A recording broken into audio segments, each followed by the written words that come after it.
Some 70% of the Earth's surface is covered by water, but people are encountering sharks much more often than you'd expect. Now imagine a shark so large that it's 2 to 3 times the size of a great white. Yeah, kind of a school bus size animal. A creature mammoth enough to swallow a sea lion in one bite. They dismember their prey by shaking them violently.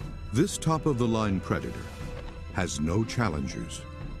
Looking at individual teeth of these animals, the largest of which measure about 6 inches in length. Reports seem to suggest the mammoth beast may be stalking the waters of Mexico's Baja Peninsula and terrifying local fishermen who cross its path. Whatever this animal is, it's huge. I look at everything now in the water, what is there before, you know? Now, Monster Quest heads to the Sea of Cortez in Baja, California, searching by air and sea for proof of this mega-jaw shark that lurks beneath these mysterious waters. There is something here. We have found it. Witnesses around the world report seeing monsters. Are they real or imaginary? Science searches for answers on Monster Quest.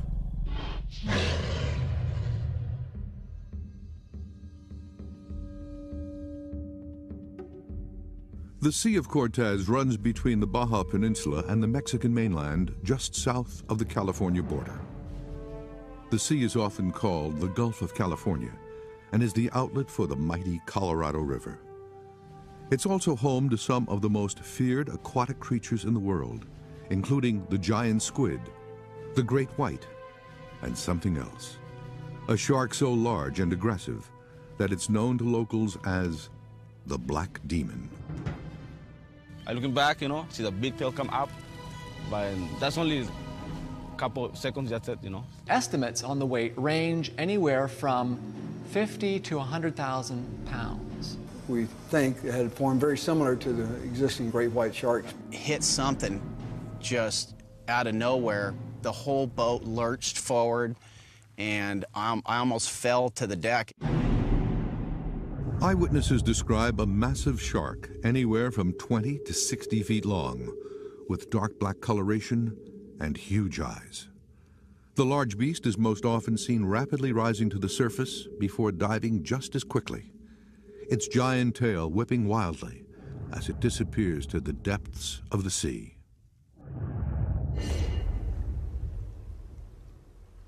The Monster Quest expedition team has selected the Sea of Cortez as the search location due to a rash of recent sightings in the area, some with terrifying consequences. The old fishermen have always told us, if you're going to go out to these islands, stay close to the shore.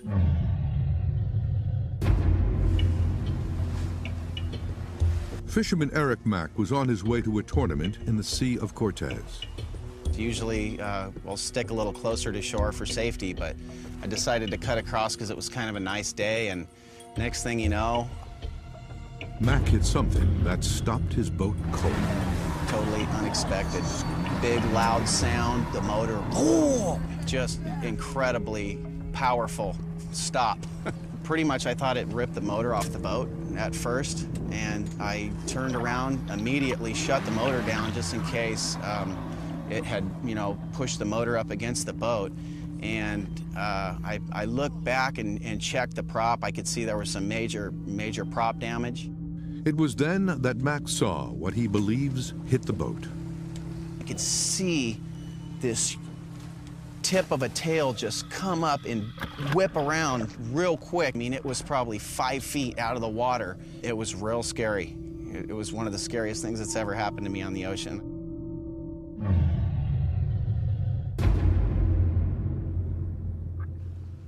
The local fishermen out here, they call it the Black Demon, a big black shark.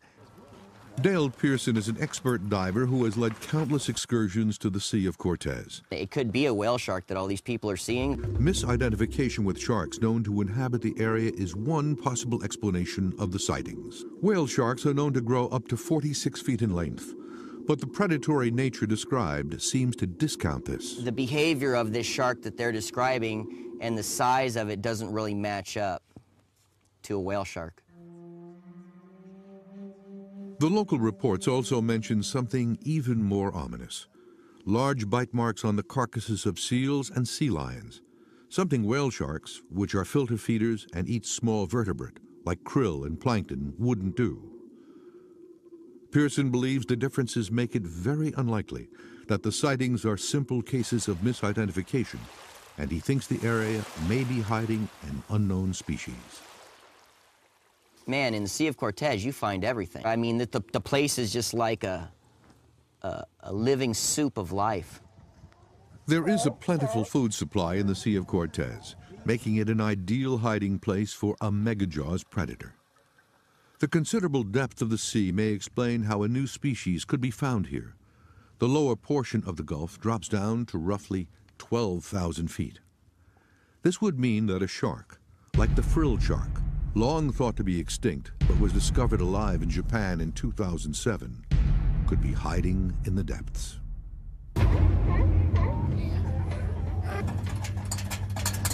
The expedition team will launch a search by air and sea in an effort to locate and capture video proof of the species of giant shark.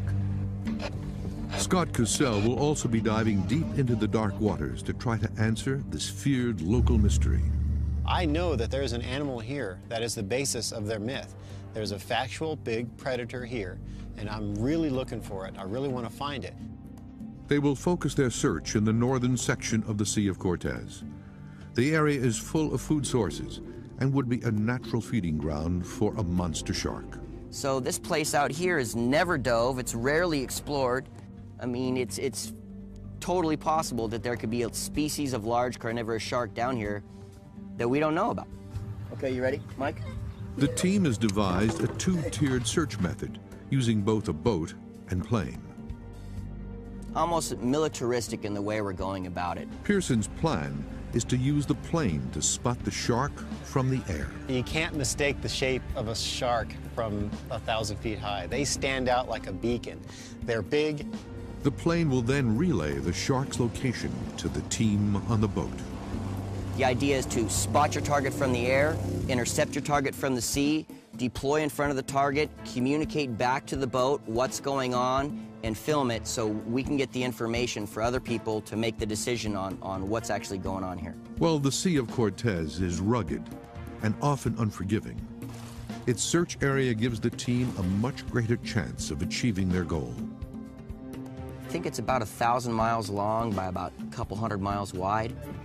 Pearson and Cassell will set up base camp in the small town of Puertecitos, close to an area where numerous sightings have taken place. Plan is, as we come down here, they're going to launch the boats out of San Felipe and the aircraft out of San Diego and meet us down here in Puertecitos. The divers have come prepared with the latest specialized dive gear. This is a Ziegel rapid diver system, has a 20 cubic foot pony bottle down here, and it enables us to throw this on really quick, hook up, and deploy into the water very, very quickly. It's just another one of the tools for us to get in front of the animal as fast as possible to hopefully find out what this thing is out here. It's what we need for this expedition. Rocket one, this is Expedition Team 1. Pearson checks the rest of the gear they'll need for the dive. We've got all of our communication systems, the rapid diver deployment systems, underwater cameras with laser rangefinder, measuring devices on the front, medical gear with oxygen rebreathers. Pearson and Cassell load up the boat. Their first stop is Lobos Island, which has a large population of sea lions and seals. Their plan is to search for any evidence of a monster shark. They annihilate sea lions. They just shred them up, and they're so big, sometimes they eat them whole. Sea lion behavior can also be an indicator of large predators in the area. The sea lions will go down to a certain depth, and then they won't go any further into the open water. So if I see that behavior, it's a good indicator that a big predator does live here. Diving in an area with the threat of shark activity also means taking a different approach than recreational diving. It's really important that you put yourself out of the food chain by making yourself either difficult for the predator to find or so obvious to the predator that you're not in the prey loop. The plan underneath the water is to get up tight to the shoreline and weave our way down through the rocks. It's the only real safe way to dive the area. You don't want to be out here in the open where the hit zone is. The hit zone indicates open water, and it is not where the divers want to encounter a huge carnivore. They are prepared for a dangerous dive and quickly go into the water.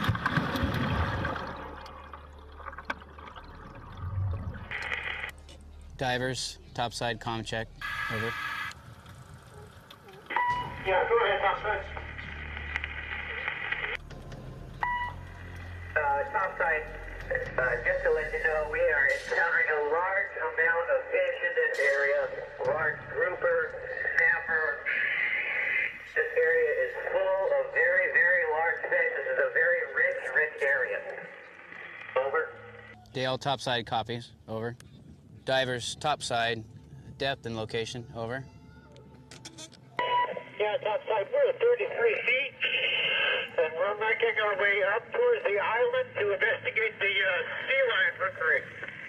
Topside copies 33 feet and ascending up the reef to look at the sea lion rookery, over.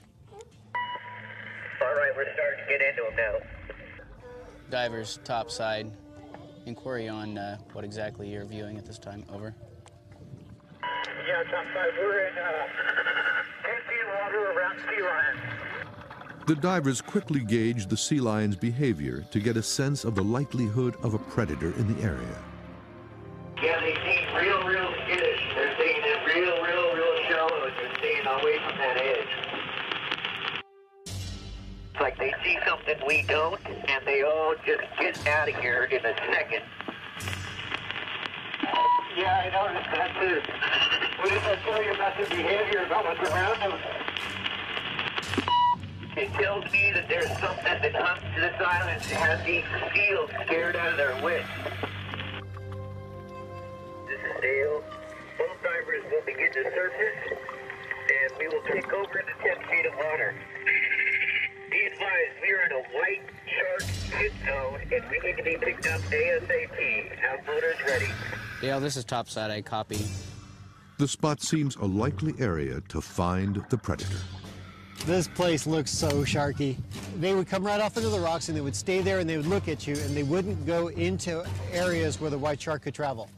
And there's just enough plankton bloom right here so that the shark can very stealthily stay down low and then lunge up to the surface and grab its prey. And these sea lions know it. So there's big predators here, without a doubt. What are they?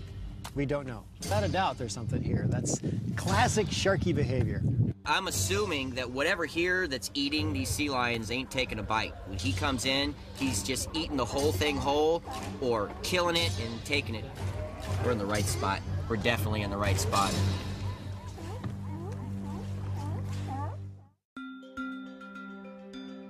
Monster Quest has traveled to Mexico Sea of Cortez to search for an elusive massive shark, referred to by locals as the Black Demon. The 1975 movie Jaws captured the public's imagination and made people afraid to go in the water.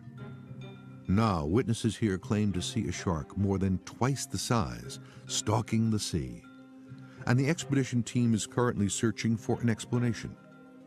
Is it a known shark species, an undiscovered animal, or possibly a living relic of the biggest shark known to man? You're talking about a coastal area that has deep waters that go down to almost 10,000 feet, an abundance of sea life. Steve Alton is an author who's written about Megalodon, the largest carnivorous shark known to have ever inhabited the Earth's oceans. Carcharodon megalodon, or Meg for short, was essentially the nastiest predator that ever existed on this planet. It was a 70-foot, 70,000-pound great white shark. If you can imagine a great white shark the size of an 18-wheeler, that was Megalodon. Experts believe these creatures went extinct 1.5 million years ago. So if they were surviving today, they would have at least survived 2 million years ago in the deposits that are preserved here in San Diego. So the fact that we don't find them is additional evidence that they're no longer here, that they're extinct. The only remains to ever be found of the Megalodon are its massive teeth, 3 to 4 times the size of a great white's. Well, of course, we don't have full skeletons of these animals because they're, like all sharks, they have a cartilaginous skeleton, which really doesn't preserve in the fossil record. So we have to base it on their teeth. Today, one scientist's research seems to challenge the notion that the Megalodon died out millions of years ago. The HMS Challenger was a British expedition that set sail in 1872. For 4 years, it set about mapping the seafloor. And it was dredging up things from the seafloor. One of the things it dredged up were megalodon teeth, one of which was dredged up in the Western Pacific, somewhere around the Mariana Trench. The Mariana Trench is located in the South Pacific, close to Guam, and is so deep that it could easily hold all of Mount Everest. Well, the Mariana Trench is a deep water gorge, unexplored, 1,500 miles long, 40 miles wide. If megalodons still existed, they would be in the deeper waters, like a trench, which remains unexplored. In 1959, Dr. W. Chernesky of London's Queen Mary College examined the megalodon tooth and estimated that it was only 10,000 years old. The HMS Challenger's discovery implies that megalodon could still be alive. And yet, experts on both sides agree the original test contains a margin for error. However, Monster Quest will use modern science to attempt to test the tooth and determine the definitive age. The team will extract a sample in the hopes of subjecting it to radiocarbon dating. If this tooth is indeed only 10,000 years old, it would mean that megalodon was still swimming the Earth's oceans long after it was thought to have gone extinct. It may also explain what fishermen are encountering in the Sea of Cortez.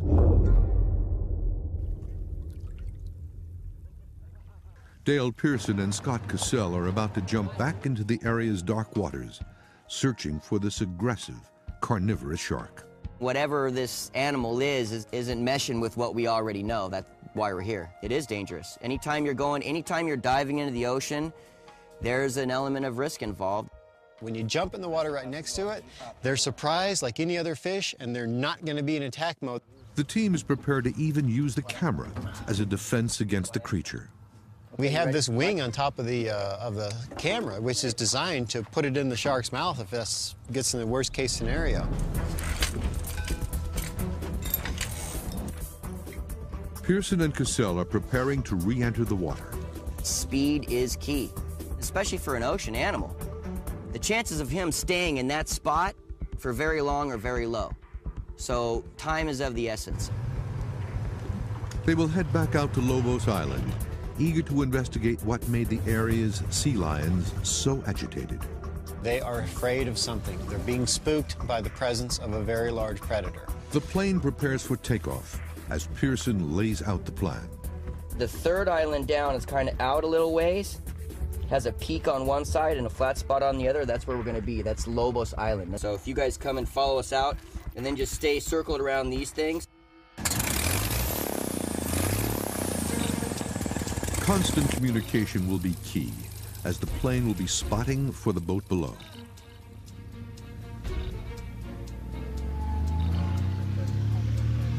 Well, my role in this expedition is to be the spotter. So basically, I am hanging out of the airplane with the door open and my camera rolling as much as possible. The plane heads south toward the search grid area.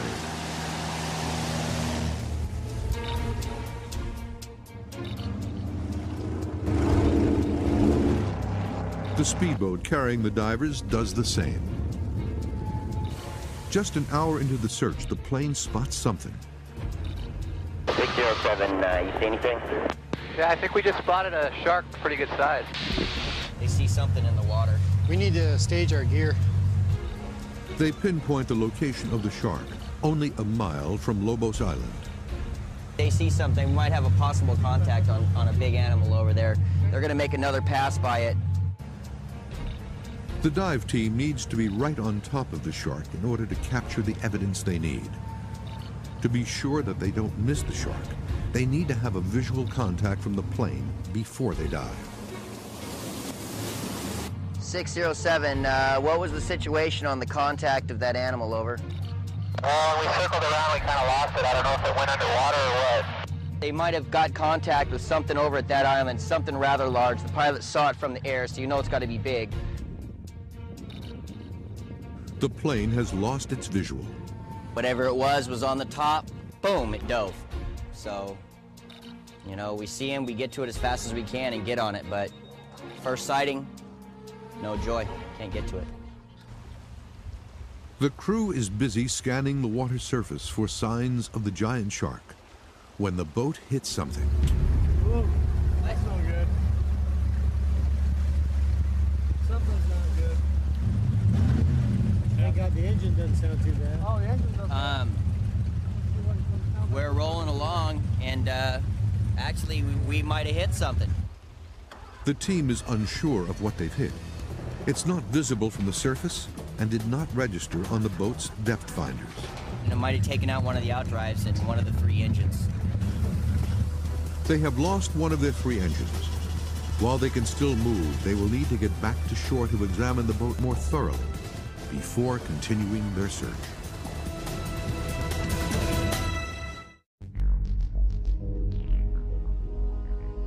The fishermen of the Sea of Cortez off the Baja Peninsula are witnessing a giant shark prowling these idyllic waters. Monster Quest has journeyed to Mexico to investigate and try to capture evidence of megajaws. After a collision with something unknown in the water, the expedition team has managed to secure another boat and heads back out. This time they are looking for obvious signs of where other large predators have been seen feeding.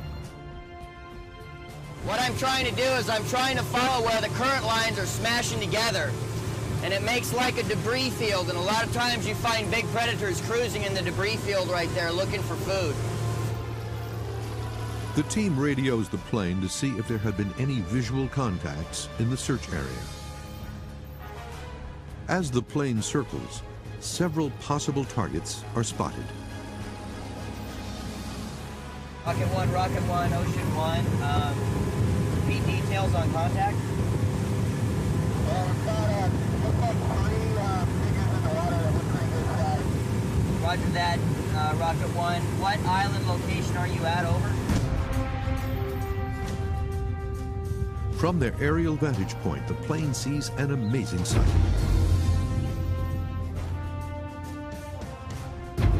We got him, he's right below us, we got him. Roger that, we're off your mic, that location. The boat is only a few miles away. That's going to be a little bit off of your port side. Left turn. Copy port side, about how far? Oh, maybe 100 yards or so, maybe 200. We're right on top of it. All we got to do is just get one more contact and get some... Get in the water with it. Yeah, and get in the water and find out what the heck this thing is. As the plane passes over, the contact is lost.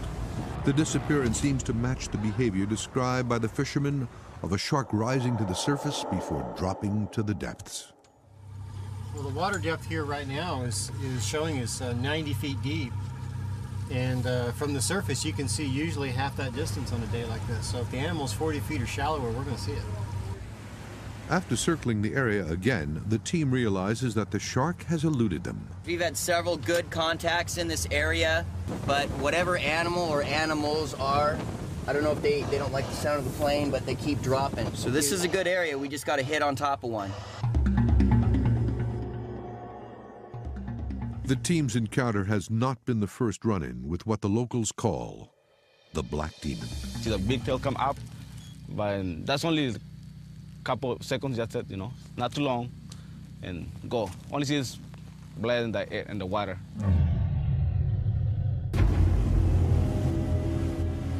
Fisherman Natividad Guadalupe Ruiz was heading towards open water when he says he encountered the beast.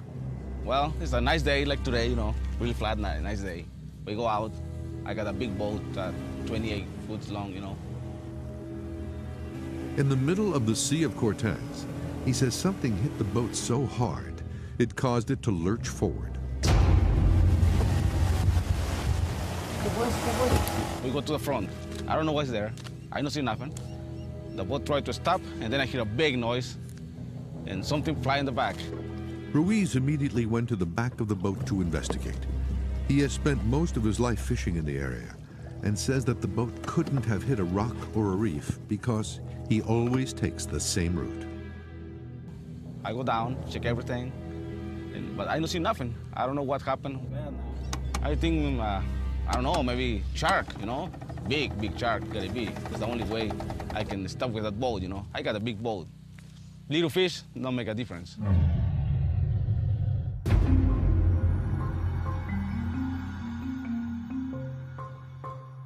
The Monster Quest team has returned to sea and expanded its search area. My goal here is to find this shape in the sea, jump in on it, and find out what it is. Yesterday, we spent the whole day out on the water, searching. Today, we have more assets. We have 2 boats in the water. We've got 1 boat out far. We've got 1 boat in close. We have air support circling our area. We have a contact right now. The plane is up in the air and has again targeted Lobos Island as the most likely encounter point. Almost immediately, a possible contact is made. 607 Rocket, can you do a low altitude flyby over our bow? We have a possible sighting, call to verify, call contact. 607 Rocket, we're on our way. Yeah, we saw a long footprint in the water, looking like something was coming up to the surface, but we haven't seen anything come up for air, so it could be what we're looking for. Keep driving forward, right here, like this. We've got a large shark that is off of our stern, 200 yards. We don't know the species yet, so we're gonna try to close in on it. Just off my left wing is where we saw it. Pearson and Cassell prepare to enter the water. There will be little time to capture the image of this dangerous giant shark.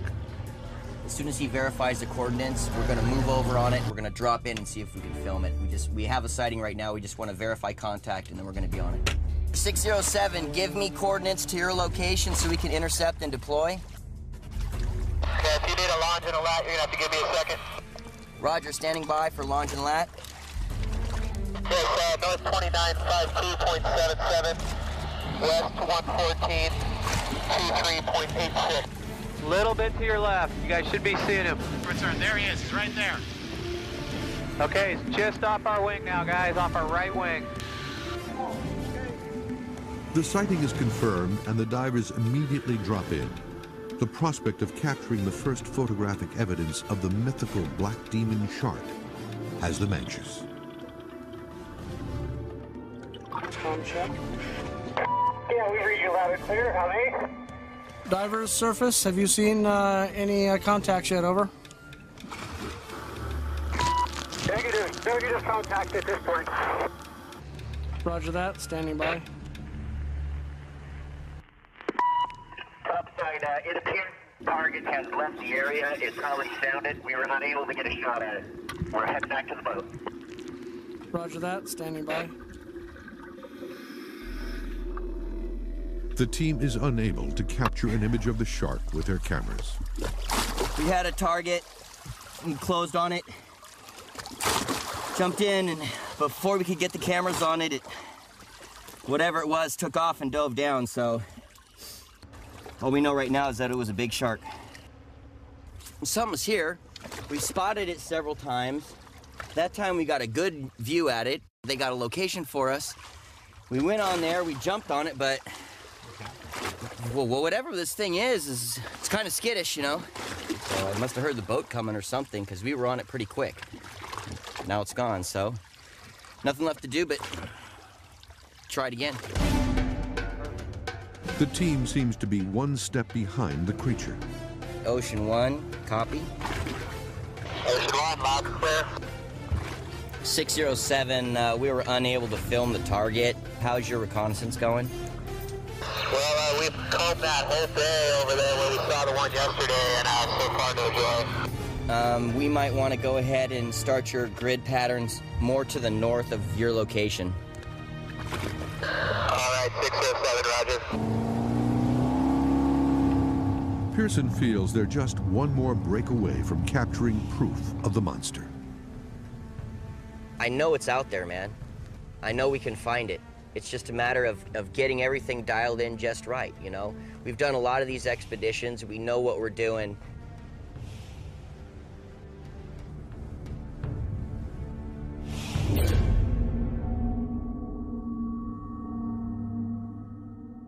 The Monster Quest science team has gained access to the only known link to the Megalodon shark, a tooth found in the 1800s by a British sailing ship and thought by some to be only thousands of years old. The team is hoping to perform a radiocarbon dating test on the tooth. The initial testing is underway at the Natural History Museum in London, where the specimen of this tooth belonging to the giant Megalodon shark is kept.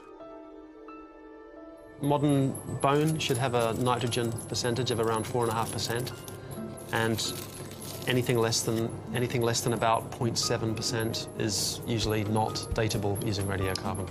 There's the specimen. Wow, look at that. Gee. It's a biggie. So big, isn't it? It's nice though, isn't it? God, imagine getting taken by one of these guys, one of these bad boys. If you're a surfer, imagine that. Imagine getting a row of these around your midriff. Unbelievable. The first thing that strikes me is how thin the outer parts are. You know, there's nothing in the middle of it, is there? That's where we normally take a sample. But in the absence of that, I think the only thing we can do is really take a piece from here. I mean, we can see already that there's some been sampling here and over this side as well, so maybe perhaps a good idea to continue that. Yeah. Okay. I think I'll try and use a scalpel first to just make a cut along there rather than a drill, because it might just damage it a bit. It's actually, cutting I can feel it cutting through, yeah. It's quite hard though. Yep, there it is. 8, yeah. That should be plenty. That's we need about 5 milligrams, but we can do it with 2, so that should be enough. Dave, we're going to take this back to the lab, and we're going to measure the nitrogen in it. If we find there's quite a high level of nitrogen, that almost certainly means there's protein in this. But if it's very low, then I think it's unlikely that there is any protein whatsoever. And it'll also tell us something about the chemical composition of the material.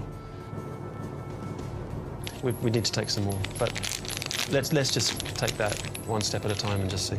Yeah. The test will take several days to complete, but if there is protein present, the tooth could provide evidence of the existence of a monster shark, even higher on the food chain than a great white.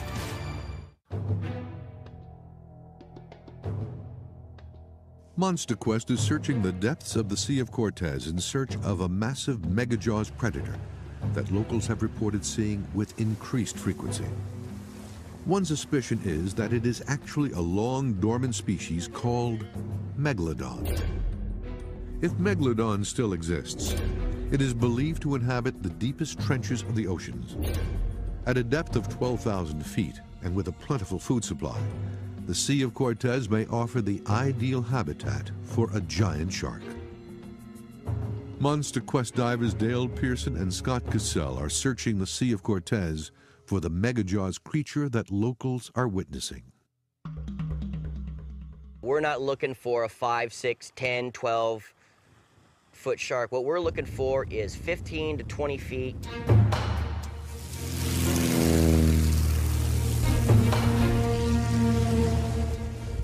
The expedition is in its 3rd day of searching, and while they've had some close encounters, they still lack the critical evidence necessary to confirm the giant shark's existence. In order for this to go down, everything has to click just right. It has to fall just like a line of dominoes.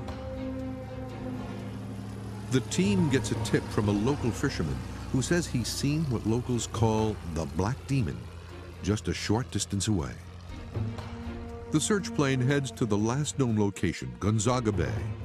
It's small with a forced channel, meaning there's only one way in or out. This should make spotting the beast easier for the plane.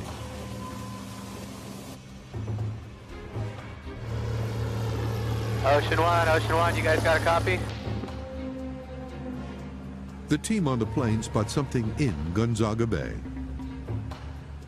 Their radio range is limited, and in order to inform the divers, the plane needs to break visual contact with the shark and fly towards the boat. Okay, do you still got a visual on the contact there, Rocket 1? No, we came over this way just so we could get a reception with you guys. We couldn't hear you. Okay, understood. We're going to have a quick conference and get right back to you. Okay. We're going to haul out to Alfonsinas, so would you please return and reacquire the target? Let us know. All right, we're turning around, heading back. We'll try to get a contact again. The plane will try to re-establish the location of the shark, while the dive team attempts to get into position to intercept.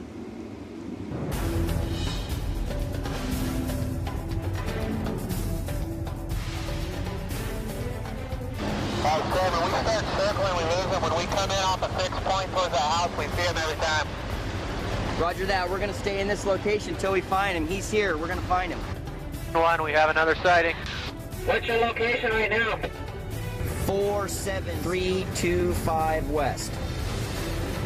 That's affirmative. You should be right near that location. Hey, you got a copy, Dale? Yeah, go ahead. Okay, just off my right wing, about in this location is where we saw him. Roger that. Okay, he should be off of your guys' starboard side. I got him. Okay, we got him. He's right here, you guys. Just off our right wing. Try to spot in the water if you can.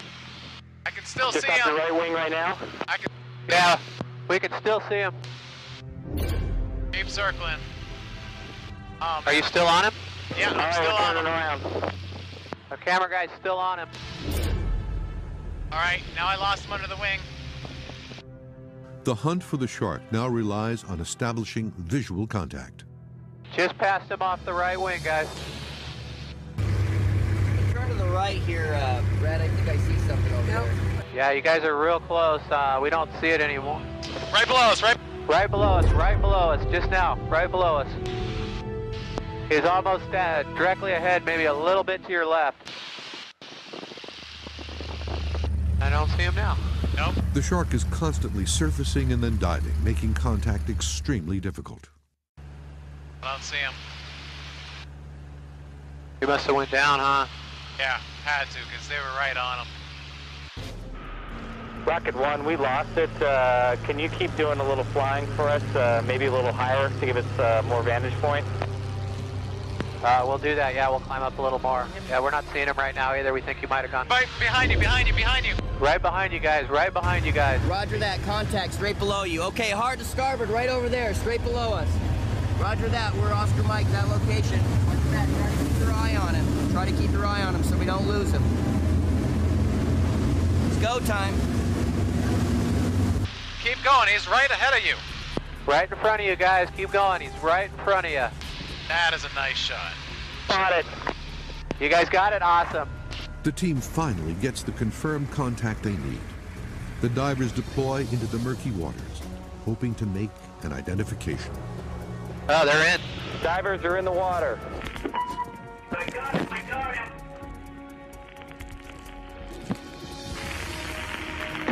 We have a large, very large shark. Watch out, dude, watch out. Don't hang on, go. Monster Quest has traveled to Mexico to investigate a massive shark that local fishermen call the Black Demon that is said to be stalking the Sea of Cortez. The sighting suggests a megajaws type shark 2 to 3 times the size of a great white.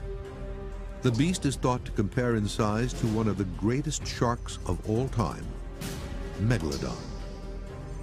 These divers are probing the depths of the Sea of Cortez. This man says he collided with the beast while boating. This expert says the creature can't possibly be a giant shark. And this Megalodon tooth may prove that the giant shark didn't die out as early as historians and marine experts first thought. The tooth was discovered by the English expeditionary ship HMS Challenger. It was tested in 1959 by W. Chinesky, who claimed that the specimen was only 10,000 years old. This could mean that the Megalodon shark, 2 to 3 times larger than a great white, may have survived extinction and still prowls the oceans today. The Monster Quest science team has been attempting to retest the tooth in the hopes of using new modern scientific techniques to determine its true age. Before he can radiocarbon date the tooth, Dr. Tom Hyam, Deputy Director of the Radiocarbon Accelerator at Oxford University, had to determine the nitrogen content of the tooth. Hyam determines that the nitrogen level is only 0.1%, insufficient even to be able to conduct a radiocarbon dating test. When originally examined, Chernesky determined the age using a test based on the buildup of manganese dioxide on the outside of the tooth. The problem with manganese dioxide measurements is that the thickness of the manganese dioxide can vary a lot. It is very possible that this test performed in 1959 misjudged the age of the tooth. The real age of the megalodon tooth could forever remain a mystery. If megalodon managed to escape extinction by going deep, we'd never know it. It could be hunting in 5,000, 10,000 feet of water. Less than 1% of the deep water is ever explored, less than 5% of the world's oceans. It is in this isolated area of Mexico Sea of Cortez that local fishermen are seeing something of staggering size prowling the waters. The Monster Quest expedition team has searched the area for 4 days now and made numerous contacts.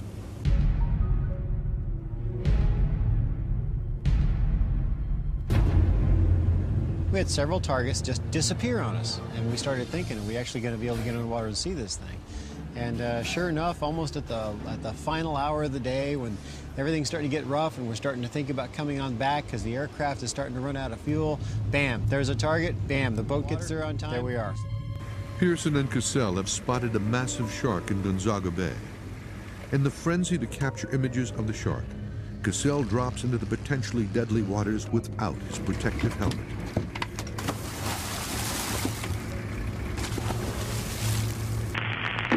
We have a large, very large shark. The divers move in for a closer look. Watch out, dude, watch out, don't lay off, go! The team is finally able to get a visual of one of the Sea of Cortez's largest sharks. I believe it is a whale shark. It's kind of difficult to see in this water, but I'm pretty sure it's a whale shark.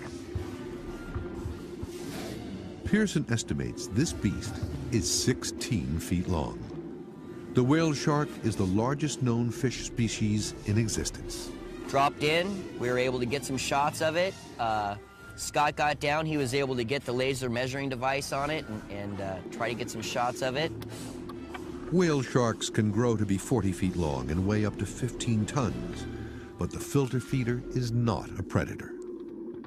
While it doesn't prey on other large animals, the whale shark has a variety of defenses, including a massive tail. When I finally had the shark to drop in on, I fell off the boat and I rolled forward, and like 5 feet away from me is a 10,000-pound shark. So it was right there in front of me. I almost landed right on top of it.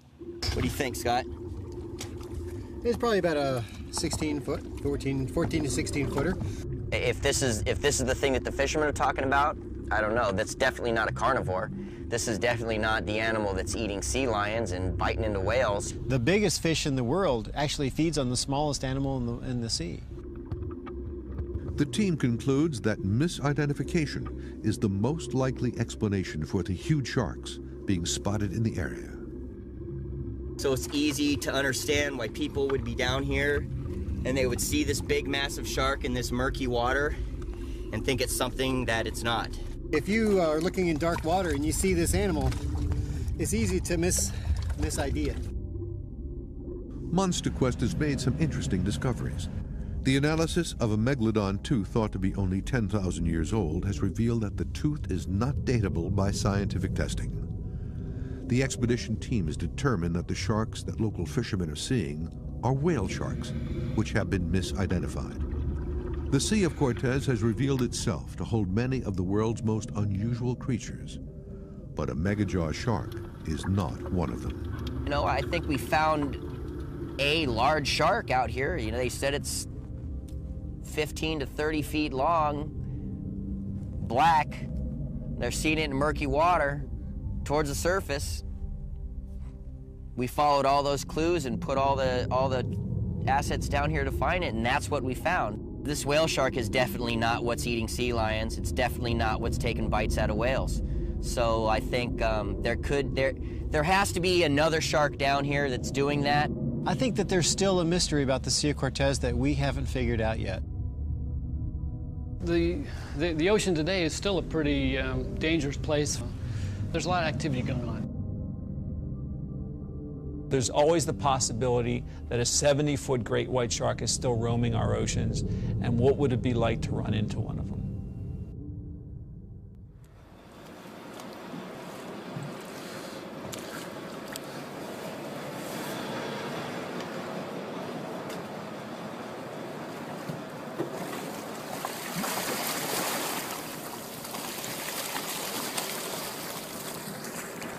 Okay guys, so here we are 3 miles off the coast of Haleiwa on a perfectly good boat, and you guys are gonna get off of this thing into that contraption made out of duct tape and aluminum to swim with sharks. Video goes to electronic company, number 2, stop sign Dallas. You look like a Cuban! Stop sign, we don't go back. Just give my money to my mom. Make sure my mom gets the money. You look like a Cuban! Stop sign. Just make sure my mom gets the money. Fucking keep my money, motherfucker. You're like a Cuban! I was gonna say it one more time, man. Alright guys. Hi! Hello! They're gonna get eaten by sharks today. Hopefully not. Hopefully the boat don't go down again. We're gonna sacrifice them. Perfect. Well, we're gonna save them. Thanks for coming out, guys. We'll see you in the water.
Okay.